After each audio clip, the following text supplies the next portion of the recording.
Hi everyone, welcome back to another OCR Further Maths video. Today we'll be covering question 5 from the Pure Core 2 paper from the 2021 series. And this question is on hyperbolics. So we'll get straight into part A. So it does say in this question you must show detailed reasoning.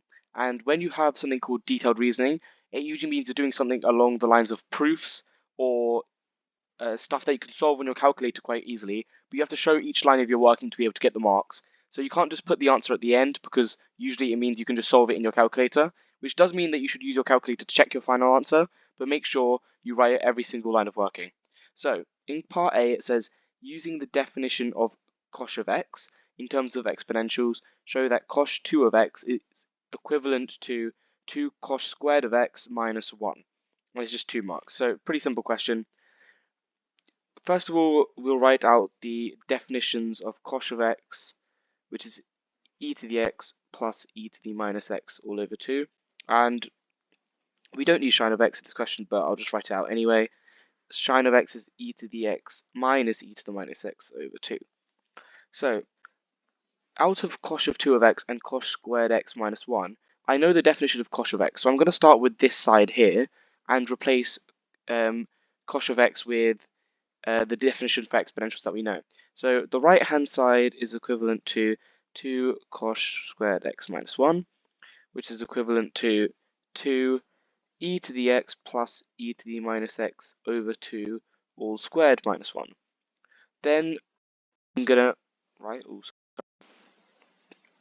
what I'm going to write is that this is equivalent to 2 e to the 2x plus 1 plus 1 plus e to the minus 2x, and this is just simple expanding of quadratics all over 4, minus 1.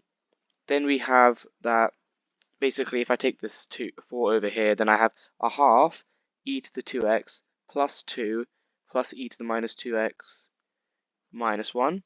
And you should be able to see kind of where we're going by now. And we have that this is equivalent to this. If we expand this out, we have e to the 2x all over 2 plus 1 plus e to the minus 2x all over 2 minus 1. This plus 1 and minus 1 cancel out. So you get e to the 2x plus e to the minus 2x all over 2. And this is equivalent to cosh of 2x.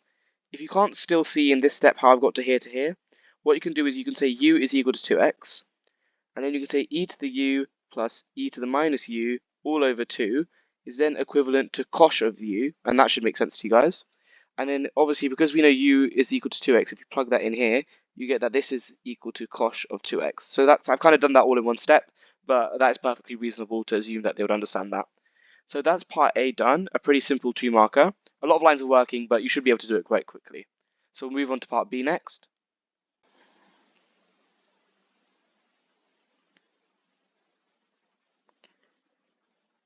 So for part B, we have that cosh of 2x is equal to 3 cosh of x plus 1, and it's asking us to give our answers in exact logarithmic form when we solve the equation. So here I've got an equation from the formula book, and we'll need that later.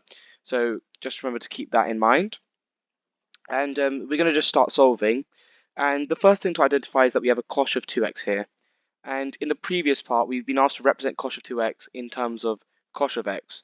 You might be able to see that this is very similar to the trigonometry double angle formula. And there is a very strong relationship between the trig and the hyperbolic double angle formulae. The only difference is something called Osborne's rule, which is not part of the OCR spec, but is part of the Edexcel spec. So you might want to look at that, even if you do OCR, just to help you kind of understand. It might give you a few nice tricks for the exam. So that's something to look at. But let's go back to the question. So first thing we're going to do is we're going to replace cosh 2x with the double angle formula that we've been given, which is 2 cosh squared of x minus 1 is equal to 3 cosh of x plus 1.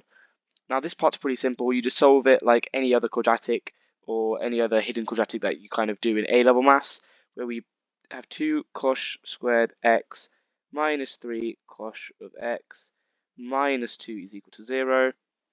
We can factorize this by writing 2 cosh of x in one bracket and a cosh of x in another bracket equal to 0. And then the way to get this minus 3 in the middle is to do minus 2 here and plus 1, and that plus 1 and minus 2 go to minus 2. Then we can do that cosh of x is equal to minus a half, or 2. Then we can do that if we draw out the cosh graph, we can actually see that the cosh graph looks like this, with a minimum point at cosh of x equals 1. So we know that this means that cosh of x is equal to minus a half is not true and has no solutions, as cosh of x is always greater than or equal to 1. Then we have the fact that we know that cosh of x is equal to 2, and this is where this formula that we used above comes in.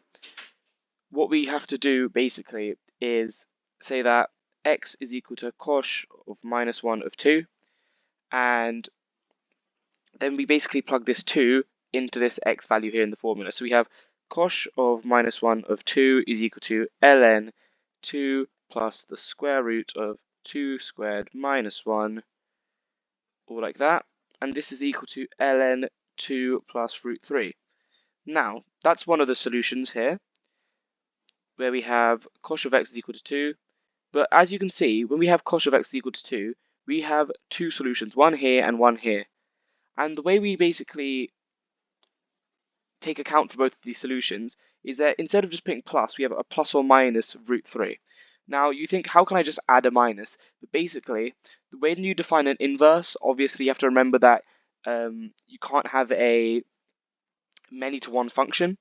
So you kind of just restrict the domain to just this, and then when you find the inverse, it looks something like this. But in reality, the domain is not restricted to just x is greater than 0 for cosh of x. There is also the negative side as well, because for cosh of x, x can be any value.